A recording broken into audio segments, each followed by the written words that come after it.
A votação do orçamento foi o último compromisso do Congresso para encerrar o ano parlamentar. Com a aprovação, deputados e senadores poderão aí iniciar o recesso de fim de ano. Mas antes desse descanso, o deputado Jerônimo Gergen, do PP do Rio Grande do Sul, atendeu o nosso pedido e conversa com a gente ao vivo no Agro Manhã, que já está aqui com a gente conectado. Olá, deputado, bom dia, obrigado pela sua participação aqui no nosso programa, no nosso jornal. Tudo bem, bom dia aos nossos telespectadores.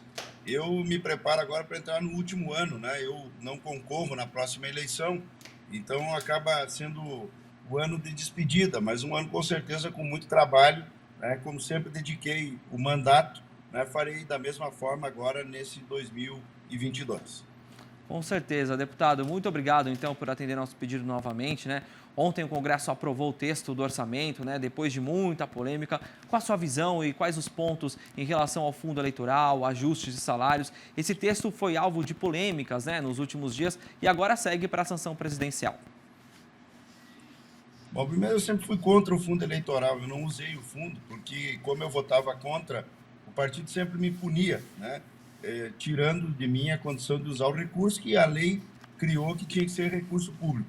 Dessa vez eu tomei uma decisão, como eu não sou candidato e quero renovar, e teria um voto suficiente para aprovar, eu pelo menos votei favorável, dizendo ao partido que quero que distribua de maneira mais justa com os candidatos que não têm mandato, porque senão sempre os que têm mandato ganham milhões e os que querem entrar não conseguem renovar. Como eu quero renovar minha vaga, eu espero que pelo menos esse dinheiro que será gasto pelo cidadão eleja alguém novo no meu lugar. Essa foi uma decisão que tomei, publicizei ela justamente no sentido de dar uma renovada, mas uma renovada de verdade, não como na última eleição, que entrou gente aí que, sinceramente, não sei o que somou lá no Congresso Nacional. Então, eu acho um absurdo nós termos aí dinheiro público para a campanha.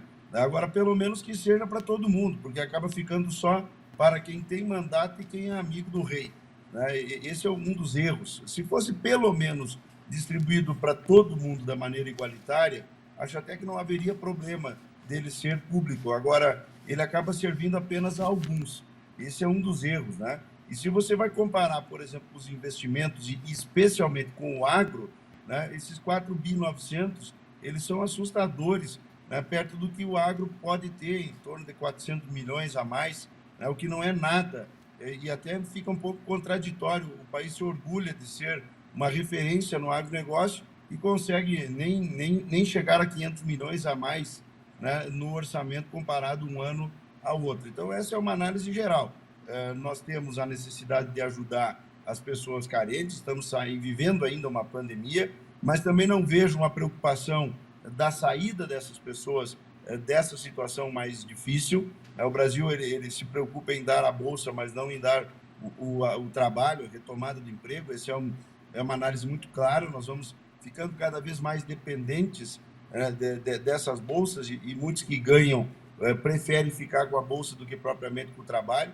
Eu acho que esse orçamento ele mantém esse sinal, né? Ele mantém essa preocupação que eu tenho de que o Brasil não se preocupe com o seu futuro. A gente acaba crescendo, a gente acaba desenvolvendo, mas não de maneira planejada. E o agro, ele dentro desse orçamento, ele vem com o seu tamanho praticamente igual, né? Não vem como uma prioridade, e cada vez mais o produtor vai precisar partir para o recurso privado. Exatamente. E é por isso que nós entregamos na semana passada o nosso relatório da comissão que muda o Manual de Crédito Rural, para que o produtor não fique dependendo do plano safra, e principalmente do orçamento da União, né? A mesma coisa a sanidade. Os recursos para a sanidade são longe de serem os ideais. Nós conseguimos aprovar esse ano, na Comissão da Agricultura, a criação do Fundo de Defesa Sanitária, né, para que a gente possa avançar não Com dependendo do certeza. orçamento. Não, com certeza. Eu queria até enfatizar um pouco mais a questão da agricultura, né? Porque o montante aí do orçamento para a agricultura, ao seu ponto de vista, deixou a desejar, né, deputado? Né? De que forma, então, o AFPA, né, os deputados podem trabalhar nesse sentido e quais pontos aí podem ficar de fora, né, por exemplo, num plano safra, né, numa questão em relação ao orçamento? É importante lembrar que a FPA trabalhou, todos nós trabalhamos, mas o orçamento da agricultura, historicamente, sempre é muito pequeno. né? E ainda tem o contingenciamento.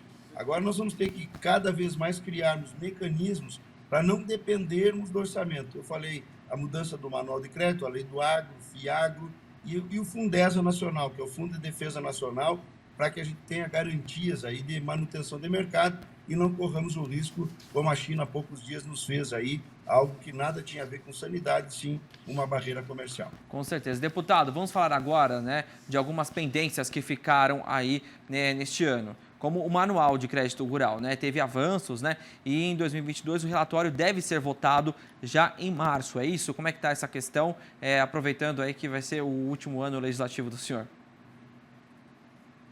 Nós apresentamos 2 projetos de lei alterando isso, né, alterando regras que cabem por alteração legislativa e outras que são propostas que foram já encaminhadas ao Banco Central, ao Ministério da Economia, ao Ministério da Agricultura.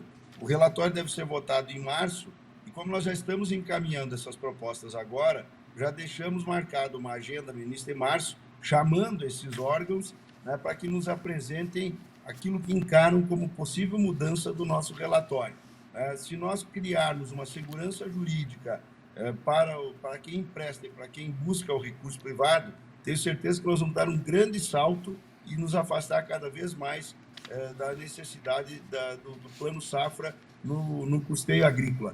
E com segurança jurídica, o dinheiro, ele não sei se diminui, mas ele evita de ficar com um custo maior, que eu acho que é esse o ponto que mais nós trabalhamos na proposta de revisão do Manual de Crédito. Agora, deputado, para o ano que vem, né, ainda há outros pontos que devem ser destaque já no início do ano, em fevereiro, né, o que deve avançar fora o manual, quais outros trabalhos e projetos aí devem avançar na casa? Eu acho fundamental nós regulamentarmos a questão indígena, eu acho isso fundamental. Esse assunto não pode se arrastar mais. Se me desse, além desses de crédito e, enfim, que nós estamos tratando, importante dizer também que essa renegociação de dívida do Banco do Brasil não contemplou produtores, foi anunciado como uma anistia, mas não contemplou produtor nenhum. Ainda temos problemas de endividamento, mas eu escolheria nesse momento para legislar imediatamente a questão da regulamentação das demarcações de áreas indígenas. Agora, deputado, 2022 será um ano eleitoral, isso deve atrapalhar de alguma forma as votações e tramitações de projetos importantes lá na casa? Vai atrapalhar, infelizmente, como acontece todo ano. Por isso que não adianta nós, da bancada do agro, escolhermos muitas pautas. É fundamental que a gente escolha algumas e resolva no primeiro semestre, e depois vai ser campanha e a gente sabe que não é fácil aprovar nada lá no Congresso Nacional. Agora, deputado, para finalizar a nossa entrevista, né, foi um ano muito positivo para o agro, né, mas tivemos aí de encarar aumentos nos custos de produção, problemas, né, climáticos, até mesmo logísticos. Quais os desafios para 2022 que ainda devem ser superados? Nós no Sul ainda temos esse problema climático nesse momento, né? Lamentavelmente a chuva está longe de ser adequada. Me preocupa muito a questão do custo de produção, que é elevadíssimo, né? E eu sempre tenho dito, o produtor precisa ter atenção. É no momento de bonança que as coisas se dificultam, porque não trabalhamos o problema estrutural. Eu me preocupo com isso. A gente fechar um ano, né, que vem de um ano muito positivo passado e que agora já teve uma elevação exorbitante, que isso não vire perda, não vire uma retomada do endividamento, né? E a gente resolva gargalos importantes como a falta de fertilizantes e outros pontos para outra safra, né? Que a gente já comece a pensar na safra seguinte, né? Dentro de uma visão de planejamento que o Brasil precisa ter e que, no meu ponto de vista, ainda não tem. Eu sei que eu disse para o senhor que a gente ia encerrar, mas a última questão em relação aos fertilizantes, como o senhor pontuou, tem alguma estratégia já que a FPA já está pensando nesse sentido? Eu acho que o Brasil tem que estimular realmente nós termos a nossa produção. Agora, com a caída da Lei Candir, ainda nós vamos ter uma elevação de custo que começa já em 1%, chegando até 4%, onde dito foi que seria para estimular a indústria nacional. Eu espero que pelo menos estimule a indústria nacional. Imagina que a nossa luta agora nos últimos dias foi para tentar, para a única empresa que produz ureia aqui no Brasil, não ficasse sem gás a partir de 1º de janeiro para poder produzir ureia.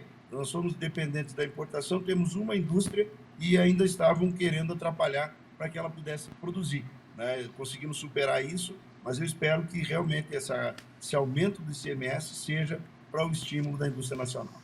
Tá certo, deputado, muito obrigado pela sua participação, agradeço, sempre muito solícito aqui com o pessoal do Terra Viva, do AgroMais também.